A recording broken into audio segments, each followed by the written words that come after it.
previous video, Step 1, Preparing Your Materials, the materials left your hands and entered the hands of the translation vendor. This vendor could be one translator or a full-service TMS vendor.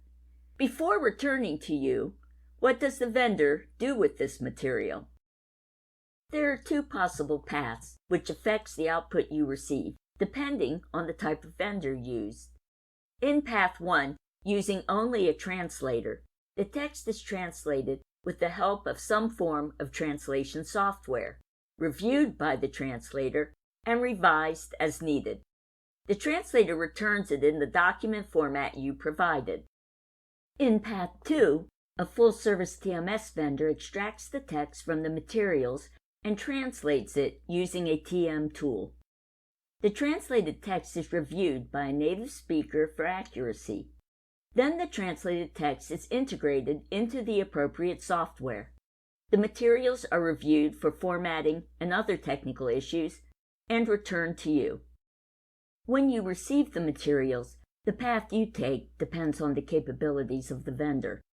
In Path 1, the material was returned in a document format, and you must integrate it yourself.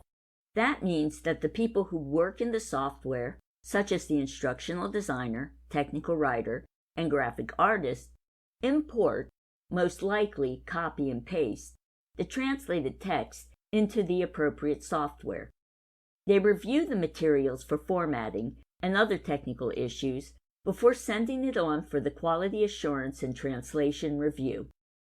In Path 2, the material was integrated by the vendor. This is where Path 1 converges with Path 2.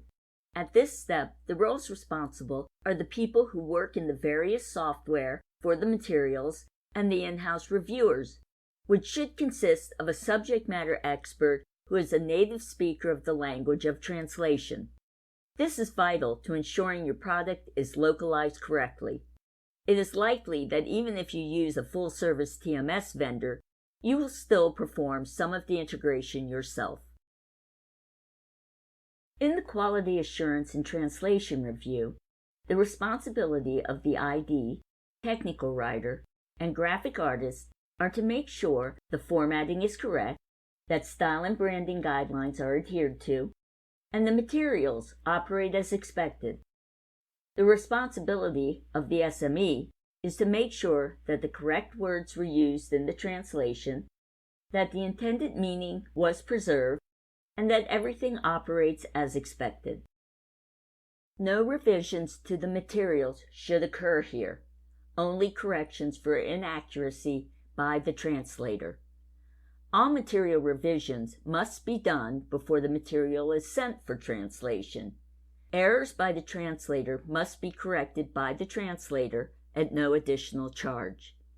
Revisions to materials after translation are considered out of scope and will incur additional charges, resulting in a repetition of Steps 2 and 3. Stay tuned for the next video in the series, Step 4, Incorporate In-House Reviewer Edit. Thanks for watching.